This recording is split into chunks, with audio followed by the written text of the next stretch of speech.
I'm Stephanie. Hi, I'm Angela. We are the Ink Mages. Join us as we discuss all things fantasy, world building, storycraft, myths and legends, and of course, our own imaginative stories. Hello and welcome to the Ink Mages podcast. We are so excited you have joined us today. We have a special guest who's going to be joining us in the studio today. One I'm very excited about because he is an author that is part of the same publishing company as me. So we are friends from across the miles, and his name is Mark Snoad. So he is an author and teacher living in New Zealand. As a professional make-believer, he strives to find the magic and joy in everyday life. Mark lives with his wife, 2 daughters, and a rascal dog named Wilbur. Great name for a little pup. So let's bring him onto the show. Hey, welcome, Mark. Hi. Hola. Thank you for having me. You know, I love that one of the things that is in your bio is that you're a professional make-believer. I'm like, I am going to jump on that train because let's go. That's probably the best part of being an author is being a professional make-believer. Absolutely. Getting any kind of payment for making dreams, whether it's writing or it's a little bit of performing as well. So I've done a few children's shows as well. One of my favorite ever show that I've been involved with was Aladdin. I got to play Jafar, and that's so awesome. That's awesome. It was fun because you come onto stage and just get booed by all the kids because you're the baddie. Yeah. Wait, I remember. Didn't you wear that? You had a Jafar costume during one of our lives with Monarch, didn't you? It was actually that was the Prince Ali. Was it Prince Ali? Okay. Yeah. So yes, Aladdin is my probably my favorite movie, the original Disney Aladdin. And nice. So when I turned 50, we had a Disney themed barn dance as my 50th party. Oh gosh, that sounds epic. I'm inspired. So on the Ink Mages, we love to talk all things fantasy, sci-fi. We definitely like to get our nerd facts out there. So we would love to know, what is one of the nerdiest things about you? So in terms of nerdier things, so I'm a big lover of fantasy. I've read fantasy since I was 8 or 9 years old. One of the things I watched Jason and the Argonauts, which is a movie, not a book. And I loved Jason and the Argonauts so much that I insisted that my family called me Jason from then on. So that's so awesome. Not my first name or my second name, but Jason was the name. And also I loved the Sword of Shannara series that was written by, I forgot his name. So Terry Brooks. Thank you. There we go. Terry Brooks. Love the Shannara series. And actually the TV show was filmed in New Zealand as well. It was? Yes. So, and then I was inspired by that Sword of Shannara book, and I wrote my own little story when I was 10 or 11 about a magic sword. Awesome. Well, sticking to like nerdy facts, since you are from New Zealand, have you been to any of the locations that Lord of the Rings was filmed at? Absolutely. So the best location to visit is actually Hobbiton. I was listening to a little interview just recently, or rewatching one from Elijah Wood, who played Frodo, and he was talking to the interviewer and says, I've been to Hobbiton. And the interviewer said, but it's not a real place. And he goes, no, it's an actual place you can visit. And it's a magical place in a farming community in New Zealand. And it's the actual film set that has just been kept as a place you can go to. So you can actually go and have a drink at the Green Dragon. You can walk around the Shire. You can open the Hobbit holes and go inside. And then you have a look. And on Bag End, where Bilbo Baggins lived, there's a beautiful oak tree, because that's written in Tolkien's work. But we don't really, there weren't oak trees in the area. And it's a fake tree.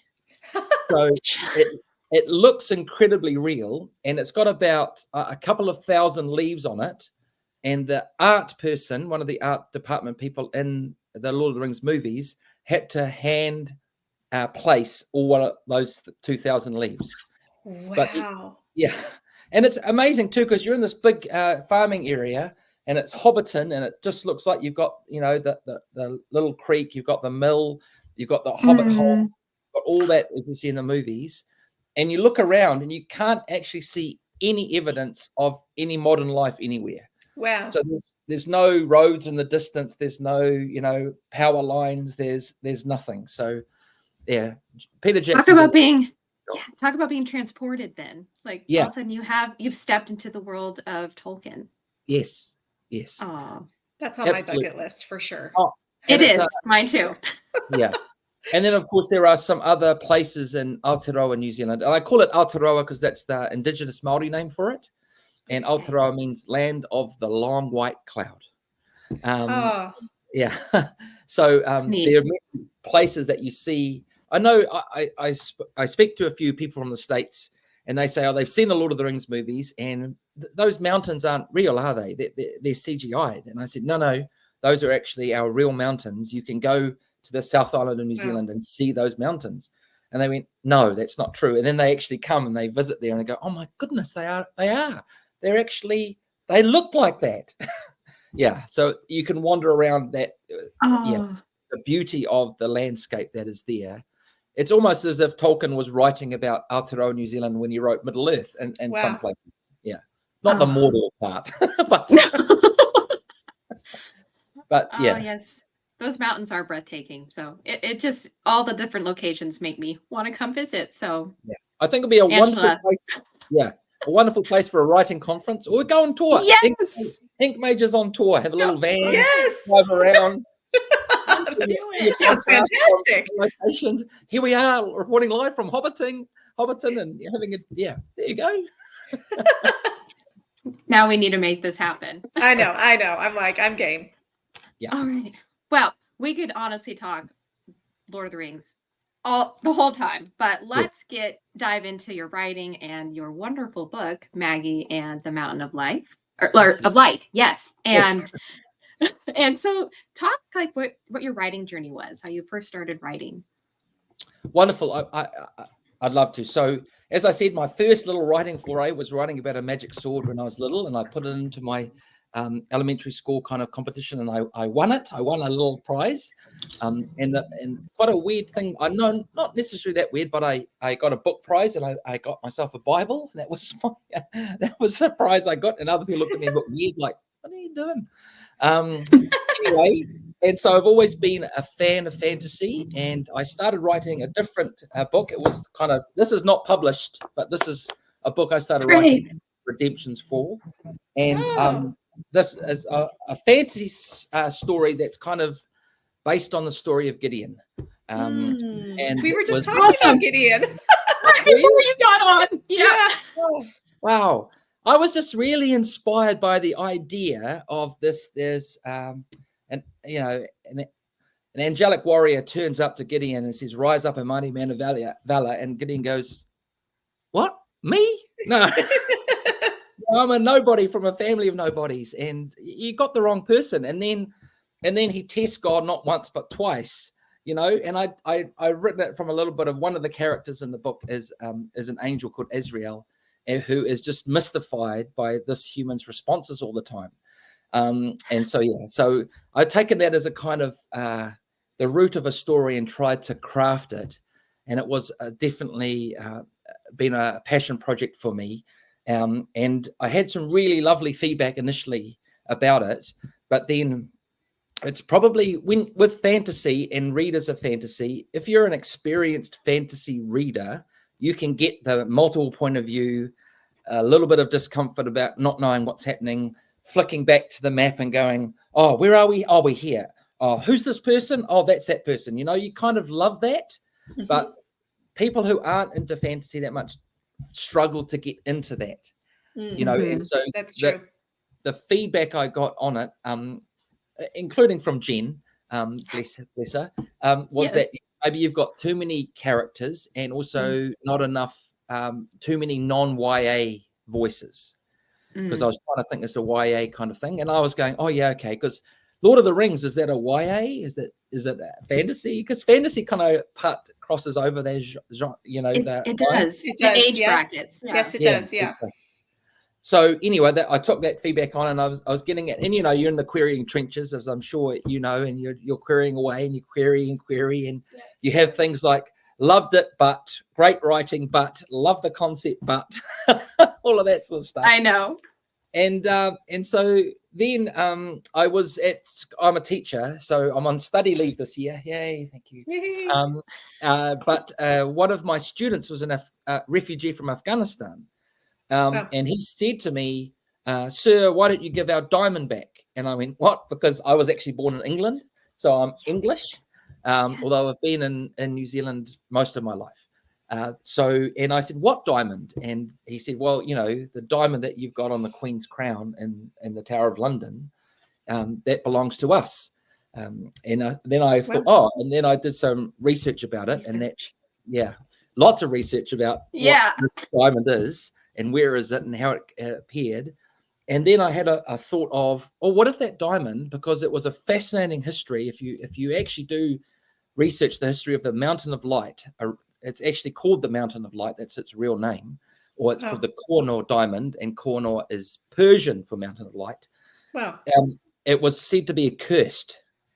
And you read the history of the Koh-i-Noor diamond, and lots of people died in quite violent, horrible ways because people wanted the diamond, and they would betray the people that owned it.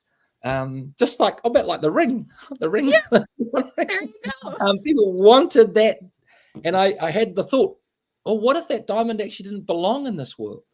What if that diamond actually was, belonged to the world? And I thought, well, because it's English, and fairy was quite big in English mythology and folklore. And I thought, what would belong to the world of fairy? And so that was one aspect of what I was thinking about in the book. And the other aspect was a lot of heroes have a lot of hidden power. So, that's what I loved about Lord of the Rings, and keep going back to that. But the hobbits didn't have any; they had nothing, did they?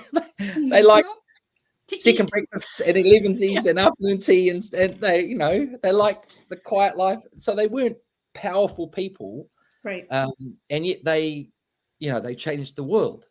And I thought, like middle grade, I know there's a lot of really strong characters, fantastic characters, but they're tapping into their hidden power, or that they're either a mage or a wizard, or or they're a demigod, or there's something that they just have to understand their powers and shape them. And I thought, what if you had a protagonist who had actually no powers, wasn't connected to any gods, didn't have any kind of natural hero, in fact was mostly anxious about life and scared whenever she went outside, and can that person be a hero? And I kind of went, yes, if they've got friends with them, yes, if they've got support. Yes. My daughter, because she has got life-threatening food allergies, she's still got them, so she still has to take all her own food with her wherever she goes. But she got the Queen's Guide Award, and so she's part of the Girl Guiding, or Girl Scouts. You probably know them in the States. Yes. And she got to the highest stage there and was a leader as well, and did some amazing things with them. And I kind of love the idea of having a Girl Scouting organization accept this non-hero hero, and then find out they've got to try and steal, give back steal. to its rightful owners. So that's where it kind of happened, and Maggie and the Mountain of Light is the result. Yes, it is a fabulous book. I when I describe it, I say magic, mystery, and mayhem. And that basically, when I was reading the Ark, I was telling my husband about what I was reading, and I'm like, you know what, this book is really fascinating. It's like Men in Black, but for kids and with girl power. Yeah. I love that, Tiffany. I've used that a few times, so I do appreciate that lovely little snippet that kind of sums it up very well. Yeah. Oh yes. And I kind of a few. It's interesting too, because you're right. Right for an audience, like whether it's young adults or middle grade. And probably one of my really cherished moments at the end of last year, my mother-in-law is at a retirement village, and they had a market day just before Christmas, and I was there, selling some Maggie, and this older woman came along And she said, love the book. It made me feel like a little girl again. And I thought, I love that. oh, and then she says, where's the next one? And I went, oh no. Right. I have to take inspiration from you two and how you're keeping going and journeying further in your writing careers. It's amazing. So I hear Maggie is inspired by your daughter. Can you tell us a little bit about that? Yes, certainly. So when Michaela is her name, and when she was 6 months old, we were just giving her a little bit of food, and she started reacting, so her face started going red. And my wife, as mother's intuition does, we didn't know much about food allergies at all. And my wife said she's having an allergic reaction. It was that kind of moment. And yes, and we found out there was a string. Like if you're talking about doing well in allergies in terms of high achieving, she achieved at the highest level with multiple allergies. So, oh man, yeah, she's currently, as 22, still very allergic to dairy, egg, kiwi fruit, 3 or 4 of the tree nuts, like cashew nuts and other things like that. And also she's got celiac disease, so she can't eat wheat. Yeah. So there's lots of things there. So we have to be careful. So no dairy, no egg. Oh, no egg as well. And no wheat in our meals. So wow. It's fun. It's fun, no. And also a little thing recently, about 4 or 5 years ago, she was diagnosed with ADHD as well. So she's, high achieving and all those kind of little things. And it's quite funny because reading aspects of Maggie, I didn't intend for her to be an ADHD heroine or hero or main character, but then we can see aspects of ADHD in how Maggie responds, because I did try and base my character on Michaela. So much so, this is probably a really proud dad moment, is that when I was reading, I'd read a chapter at a time at the dinner table to see what their reaction is, which was great because I needed that feedback. But I'd read a scene, I'd read the scene to the family. Michaela would burst out with a response, just say something. And then the very next line was Maggie's either dialogue or inner thought. And it was almost word for word what Michaela had just said. Whoa, that's so amazing. Neat. Oh. And she looks at me and says, Dad, how do you know what's going on inside my head? So, yeah. So it is a bit weird that I do understand. It's a little bit strange that I'm a 50-something man writing in first person for a 12-year-old girl. And I had a reviewer actually say that. They said that, first of all, they were kind of like going, well, this is a bit strange. This is a dude and he's writing as a girl. And is what's going on here? It's a bit strange. And then she, read it and thought I'd captured that character quite well. But I think I can only really do that because I'm a dad with 2 daughters, and my daughter is quite unique. And I think I've captured a little bit of her story and her struggle, not just with food allergies, but also with anxiety in a way that, is a bit of fun. And I'm hoping that if there's any other kids out there that, maybe face the same kind of things, that they'll get a little bit of, I don't know, courage or hope, or have a little bit of a joyous time when they read that. Yeah. I mean, you definitely, Maggie. And so that comes across. And then all her little friends that are in the story, it's just it's wonderful for kids, I think, to be able to read and see themselves either in Maggie or one of her friends, and see that you can have courage and you don't have to have magical powers. It's just having the strength of the friendship and the bond that you can do it. It's quite funny too, because I didn't, as a writer, I guess I put a lot of my focus on Maggie, and then I thought about, well, Girl Scouts, Girl Guides have units, and so they've got to have, and I didn't really invest as much time as maybe I should have in developing those secondary characters, apart from Anahira. But then as friend, yes, Anahira, Maggie's best friend. But then some people I've spoken to said that their favorite character is Sam, who's the kind of really grumpy, or short for Samantha. She's the grumpy kind of like, and it's that's fun. Yeah, she's got one of probably the best lines I like in the whole book, is where you know, they've just gone through this experience. They've gone to the fields. They've opened doorways to other world. This scary looking bugbear has come out and attacked them. They've managed to defeat it only just. They're exhausted. They're a bit shocked. And Sam folds her arm and says, "Are we going to get a badge for this?" So, you know,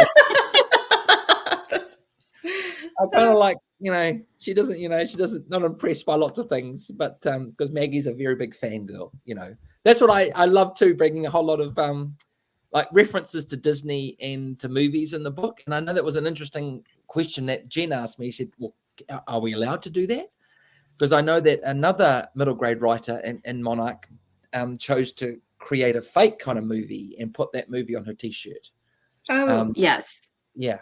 So I don't know what the rule is for that. I feel like you could, because if movies and TV shows do it. Yeah, you I probably checked can. it out. There was a wonderful resource that a man who was a lawyer and a writer and was putting some stuff online and welcoming to have questions. And I asked him.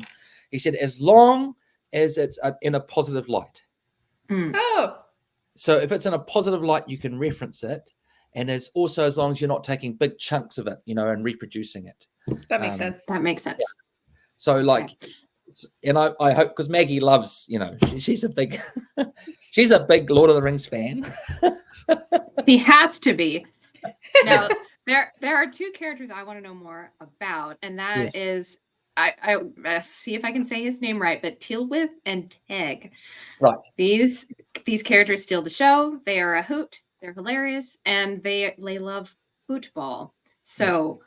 I was just chuckling up the entire time, anytime they referenced football and that they wore jerseys or kits. What do they call them over in England? Yeah. Kits. Yeah. So tell us a little bit about their background and kind of the Celtic Welsh history behind them. Yes, thank you for that. So Twyleth Teg actually is Welsh for fairy.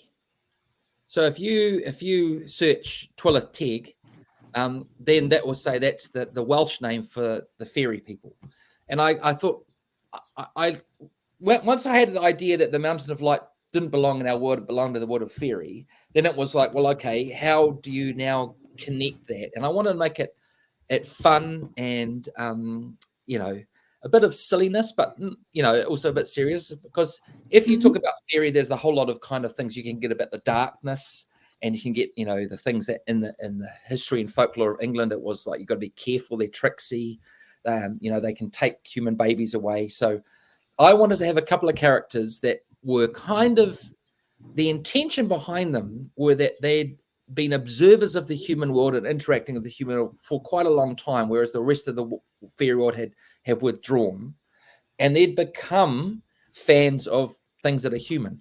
So they'd become fans of football and fans of the Marvel movies, and they kind of thought this was happening on Earth, so they'd be able to watch. I thought, imagine fairy folk or you know, non-human folk watching some of the things we watch on our TV screens and movie screens, not with the understanding that those are movies, and also the idea that they love dairy ice cream and milk, you know, so they're hoeing into that whenever they can.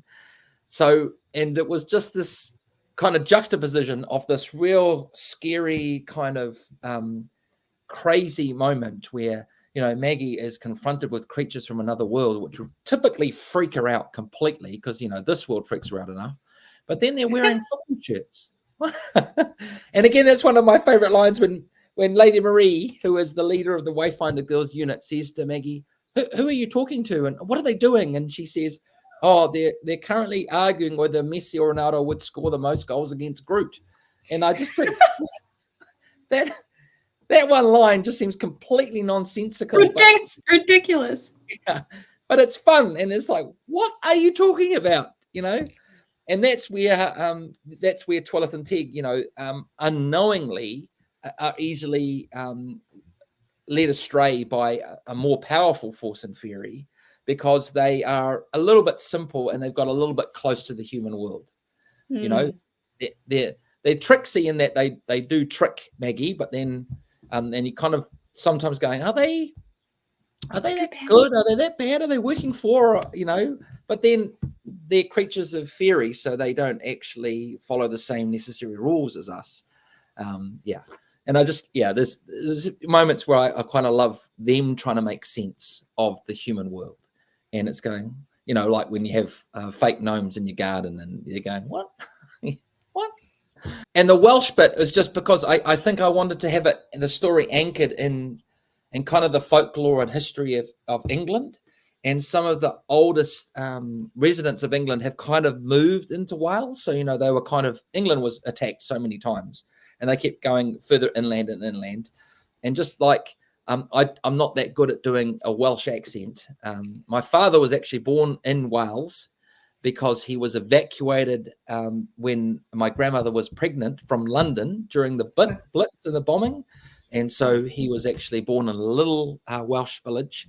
And so I guess it's a little throwback to that as well about, little tip of the hat to my family history a little bit. And and the Welsh accent is fabulous. And I thought, well, it'd be great to have a couple of characters with a little bit of Welsh to them. And so that's what you have a little bit of their, not full on, but a little bit of their dialogue is, shows that. Yeah. Oh, I love that so much. I don't know if you know anything about the books that I'm writing, but it's the 5th, 6th century AD, a fantasy set in a real historical context with Welsh folklore twisted in there and the Arthurian legend twisted in there. So there's a lot of all the stuff that you're talking about. I'm like, I know all about this. That's very exciting to me. Angela, I bet it's awesome. Yeah. No, it is quite,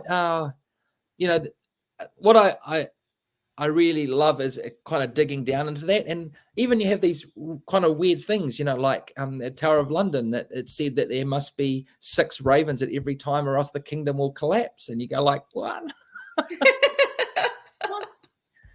And, so, and being English myself and knowing that, well, again, England currently holds the Mountain of Light for safekeeping in the Tower of London.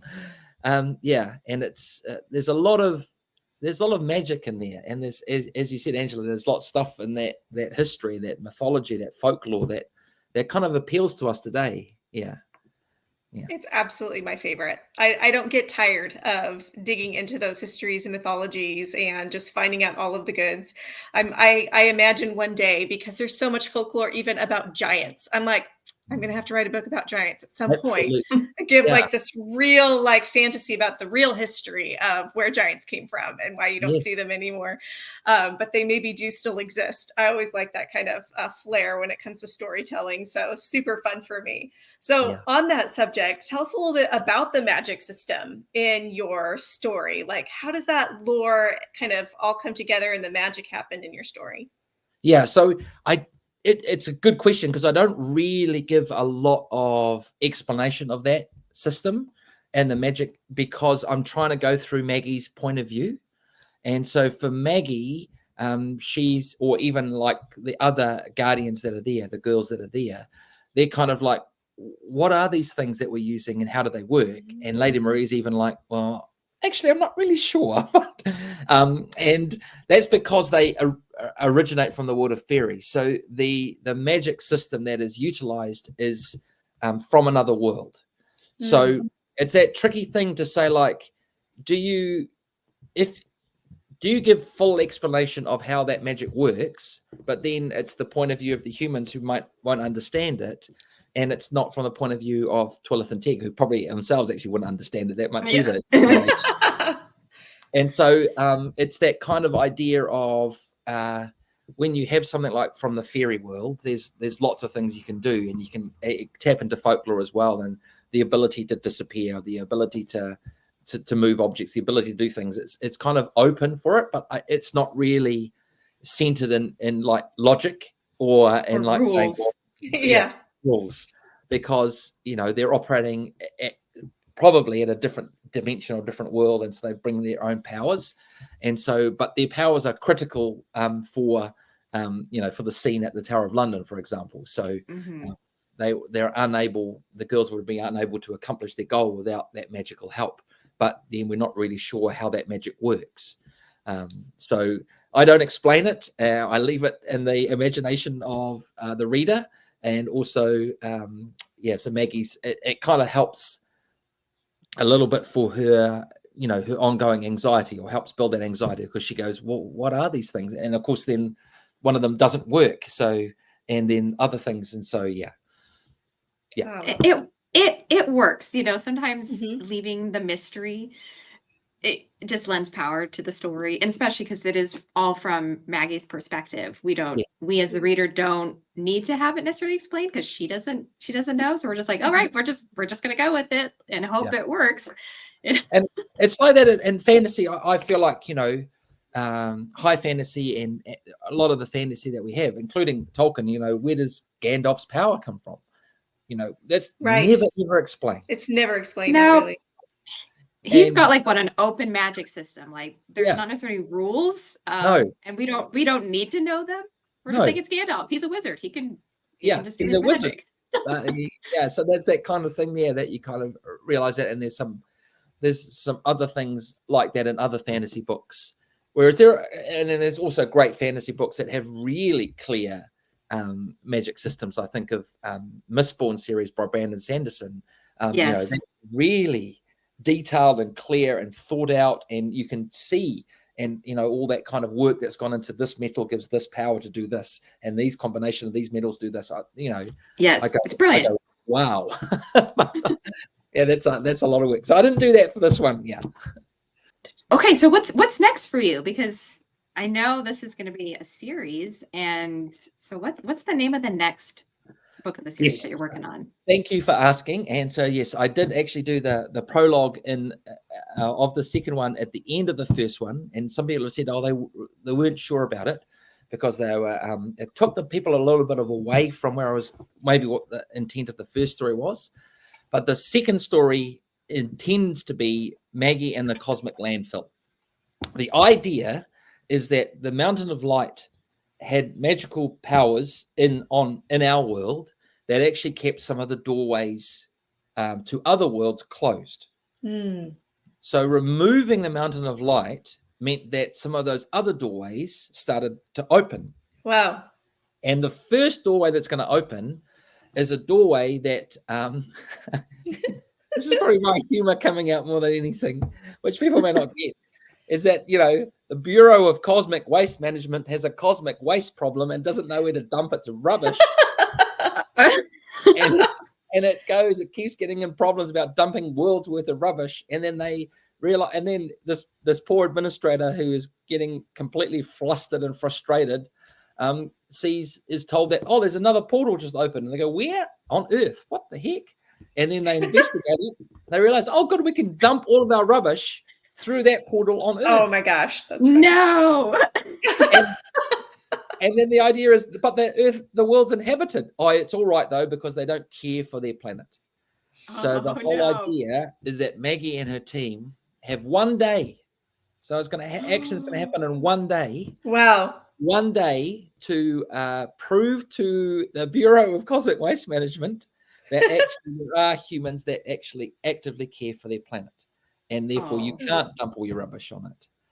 Okay. So it's a little bit inspired by two Marvel things. One is the Loki TV series, which I don't know if I saw the first season. Yeah. Right. So, you know, that whole TVA and that whole bureaucracy. Yes. And secondly, Thor Ragnarok.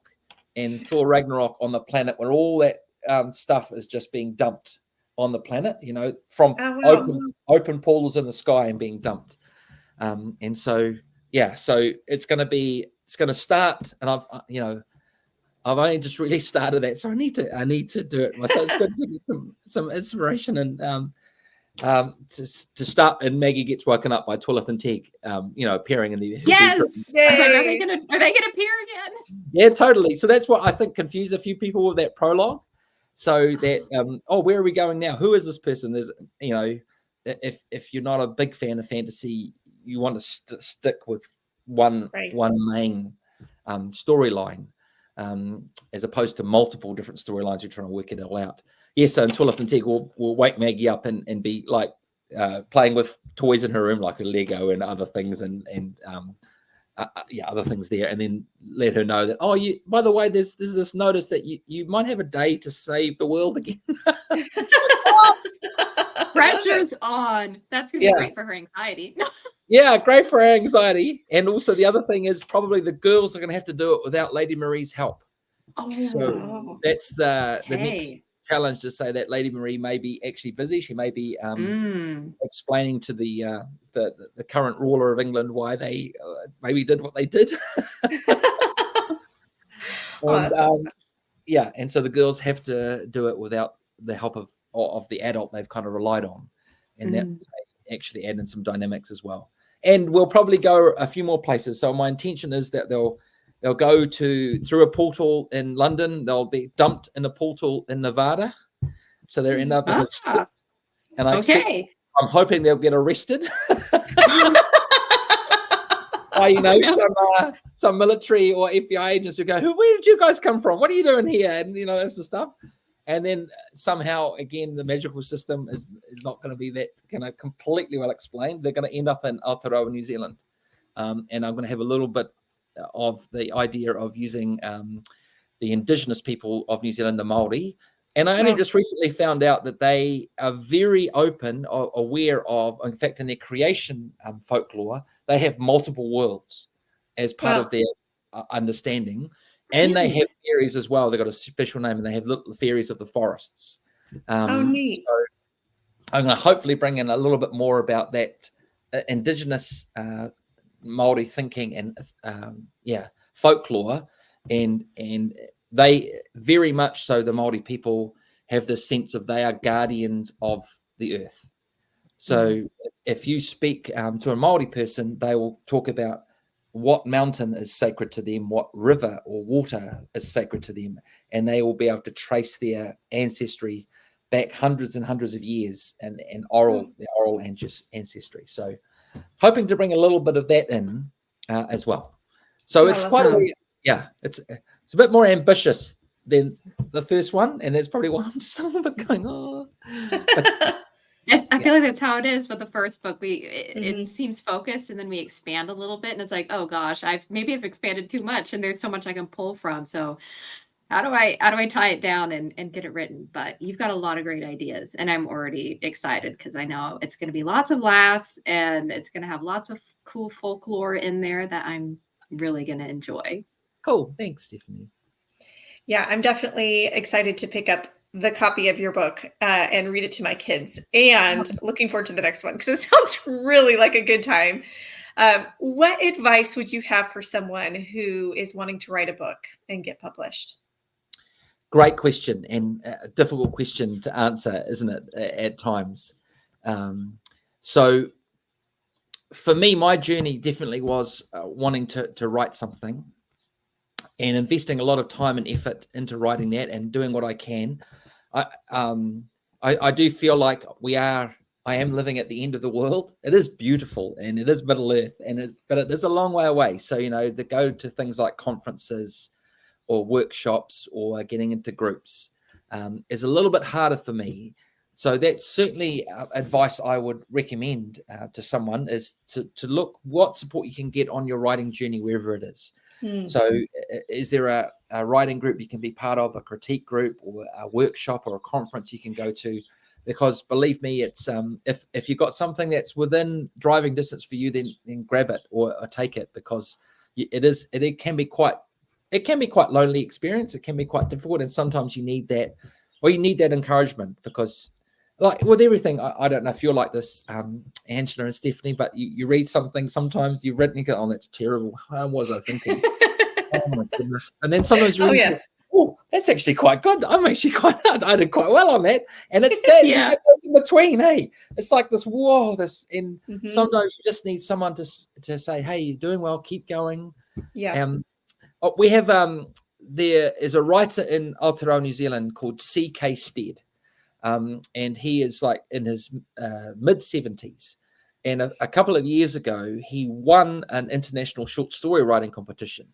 And they were interviewing him in New Zealand, saying, oh, wow, what's the secret to your success? And his answer was so simple and yet so profound. It kind of stuck with me, and it's probably really good advice. He just said, the more you practice writing, the better you get at it. And Yes. so you just get better because you practice more. So that's the thing. I probably made the mistake of, getting fully into this one and rewriting it and re-editing it and changing it and writing it again and spending a long time. And it was, and I heard some advice a few years ago, look, that you maybe need to park that and move on to a different book. And I remember because I actually queried Jen at Monarch about Redemption's Fall, and she said, "Oh, great!" She loved my query letter, but then the book needed some work on it, and then so she passed on Redemption's Fall. But she said, "Do you have anything else?" And if I didn't have anything else, that would have been the end of it. And I said, "Oh, I've got this middle grade novel I've also been writing." She goes, "Oh, well, can I have a look at that?" So that's the thing as well. So I didn't actually query my publisher on the book that actually got published. I queried her on a different book, and so that's something I think, and both of you are author writing multiple books. So you've written multiple books, which is amazing. But then you're practicing, you're growing your craft. And I got a bit stuck on one story and just trying to, intricately change that and do that and get frustrated with why are people not understanding how good this is, or, or how funny it is or whatever. And it's like, well, no, just park it, work on your craft and look, and then maybe you can go back to it if you want to, after you've had some more experience, you've got better at the craft of writing, better at crafting sentences, and Yes. I love that. And it's really true. And I remember hearing someone tell me once that your first book is often not the first one that gets published. And for me, that was the case. I have 7 books in my fantasy series that they're unpublished, but then it's the young adult one. So my 8th book that I wrote is the one that got picked up by Monarch. So I was, 8 books deep, and I finally got it. And Stephen, that's amazing to have that, dedication and that resilience to keep going, even when it doesn't seem that you're getting anywhere. Yeah, and I guess that's right. The advice is to keep going, to keep trying. Because you just don't know, and it's again the perseverance and that faithfulness to what you're doing that will pay off. But there's, I guess, also people there's no guarantees, is there? You just got to, And if you're enjoying it, if you're getting something out of it, and that can be enough. But I know that probably every writer out there wants to be published, wants to see their books being enjoyed by others. Yeah. Yes. So just don't give up. Yes. Yeah. So tell us where we can find out more information about you and your website and where you are on social media. Yeah, awesome. Thank you. So my website is actually called Wayfinder. Oh, it's wayfinder.org. Yeah, wayfinder.org. I should double check that, but I think I shouldn't know that. Is wayfindergirls.org, of course. So look at me. I don't even know my own website. And it's a little bit, I'm conscious of the fact that, again, going back to a man writing about a 12-year-old girl. So I wanted on my website to give a little bit more about who I am and who my daughters are, and also who our family is. Because I think for middle grade, and in particular, Monarch as a publishing house wants to have clean reads. And they specialize in making sure they're clean reads. And so I wanted to make sure that, if a parent says, well, what book are you reading? Who is this guy? And they can actually go to that website and find a little bit about me and my family. Oh, I love that. Yeah. And there's some fun on there. There's some, we got kind of carried away with our birthday parties we used to throw for Michaela and Hannah, my other younger daughter, because with food allergies, Michaela wasn't really invited to many birthday parties because the other parents didn't want to take the risk of her having a full-on allergic reaction at the party. Yeah. You can understand that, but it just meant that. So we went overboard. We went full out. We had like 20 to 25 people. My sister is an actor, and so her and me, we just kept doing these elaborate birthday parties. And I put a little bit about how you could maybe gain inspiration from doing that for your own family. So that's a little bit on there, but yeah, so a website has got to be a work in progress, and mine certainly is, and I need to give a bit more thought to it. And also I probably need to give a bit more thought to having a website just for me, who I am. So that's in the works. But I'm on, X, or yeah, you call it as X now. So Yeah. X Twitter. X Twitter, and Facebook, and a little bit on Insta. Michaela was supposed to be my Instagram queen, but she kind of got a bit too busy doing her own things. So I need to get back on Insta. I'm not on TikTok yet, but I know that TikTok is another platform that that is there, and yeah, well, it's the world's most popular app now, isn't it? Yes, I believe it. Yeah. Yes. So Yes. I had my And where can people get your book? Oh, that's true. Well, hopefully anywhere, but Yeah. you definitely get it at Amazon, and there's a few bookshops that are carrying it.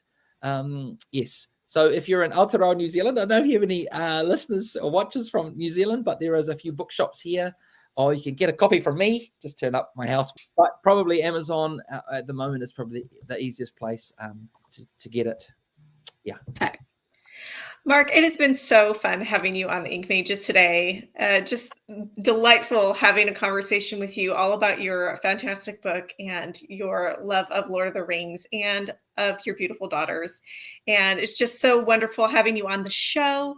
You guys, get on Amazon, purchase a copy of Mark Snoad's book. It is a wonderful read. I can already tell. I can't wait to get my hands on it. So pick it up. Buy it, leave a review on Amazon to give him a help out and really push his book forward. And also leave a like and a comment for the Ink Mages. Share our episodes and let all of your author friends and all your fantasy sci-fi reader friends know what we talk about on the show and join the conversation. And we can't wait to see you next time.